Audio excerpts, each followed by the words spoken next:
যদি আপোনালোকৰ চুলি সৰা সমস্যা হৈ আছে বা চুলি পকি আছে বা চুলিত যদি উফিৰ সমস্যা হৈ আছে নাইবা চুলি যদি একেবাৰে নাইও চুলি যদি গজাম বুলি ভাবিছে পকা চুলি যদি কলা কৰিম বুলি ভাবিছে তেতিয়াহলে এই ভিডিওটো চাই থাকক সকলোবোৰৰ সমাধান মই এই ভিডিওটোত আপোনালোকক ধুনীয়াকৈ দি আছো আজি এনেকুৱা এটা আয়ুৰ্বেদিক তেলৰ কথা কম আপোনালোকক যিটো তেলৰ দাম একেবাৰে কম হয় আৰু সেই তেলটো আপোনালোকে ব্যৱহাৰ কৰিলে সকলো সমস্যাৰ পৰা সমাধান পাই যাব আৰু সেই তেলটো এসপ্তাহ মান লগালে আপোনালোকে ফল পাবই ৰিজাল্ট পাইয়ে যাব মোৰ মানে বহু দিনৰ পৰা চুলি পকাৰ সমস্যাটো আৰম্ভ হৈছিল দেই কিন্তু সেই তেলটো মই যেতিয়াৰ পৰা লগালো চুলি পকা সমস্যা একেবাৰে নাইকা হৈ গ'ল এতিয়া চাওক যদি মোৰ চুলি যদি পকা আছে চাওকচোন দেখিছে নেকি পকা চুলি একেবাৰে নাইকা হৈ গ'ল যুগটোতো আপোনালোকে সকলোৱে চিনি পায় সেই যুগৰ মানে শৰীৰৰ পৰা এবিধ পদাৰ্থ উলিয়াই মানে প্ৰসেস কৰি এবিধ তেল বনাইছে আৰু সেই তেলটো হৈছে নেচাৰ শ্বেয়াৰৰ জং তেল এয়া চাই লওক আজি এই তেলবিধৰ কথাই মই আপোনালোকক ধুনীয়াকৈ কম এইটো এটা এনচিয়েন্ট হেয়াৰ কেয়াৰ সিক্ৰেট হয় এই তেল 100% নেচাৰেল হয় চিন্তা কৰিবলগীয়া কোনো কথা নাই আৰু আগৰ দিনত যেতিয়া চুলি হৰিছিল তেতিয়া চুলিবোৰ গজাবৰ কাৰণে জুক থেৰাপি বুলি এটা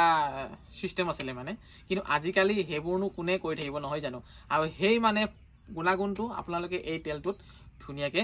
পাই যাব মুখনিখন মই খুলি দিছো আৰু এয়া চাওকচোন মই এটা তেলটো উলিয়াই দিম দেখাত মানে মিঠাতেলৰ গতে আৰু দেখিছেনে আৰু আপোনালোকে এইটো ব্যৱহাৰ কেনে কৰিব হেতু মই কৈ আছো যেতিয়া আপোনালোকে মূৰটো ধুব মূৰ ধোৱাৰ মানে 3 ঘণ্টা 4 ঘণ্টা আগত বা 2 ঘণ্টা আগত আপোনালোকে ধুনীয়াকৈ মূৰত লগাব ভালকৈ যাতে গুৰিত তেলটো পায় অলপ মাসাজ কৰিব আৰু ধুনীয়াকৈ নাইবা আপোনালোকে ৰাতি লগাই শুব পাৰে আৰু ৰাতিপুৱা ধুনীয়াকৈ কুহুমীয়া গৰম পানীৰ লগত মাথাটো ধুই দিব পাৰে বা মূৰটো ধুই দিব পাৰে এনেকৈ ধুনীয়াকৈ লগাব যাতে মাথাটোৰ একেবাৰে তলিত মানে তেলটো ভালকৈ পায় আৰু এনেকৈ ধুনীয়াকৈ আঙুলি কেটাৰে অলপ মাসাজ কৰি দিব তেতিয়া ভাল আৰু তেতিয়া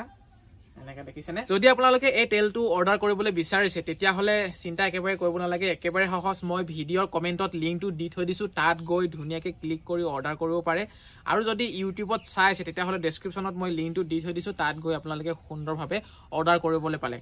এমেজন ফ্লিপকাৰ্ট সকলোতে আপোনালোকে এই তেলটো পাই যাব আৰু এইটো 100% নেচাৰেল হয় আয়ুৰ্বেদিক হয় চিন্তা কৰিবলগীয়া তেনে কোনো কথা নাই পুৰুষ মহিলা উভয়ে সকলোৱে লগাব পাৰিব আৰু সৰু ল'ৰা ছোৱালীও লগাব পাৰিব মুঠতে ঘৰখনৰ কাৰণে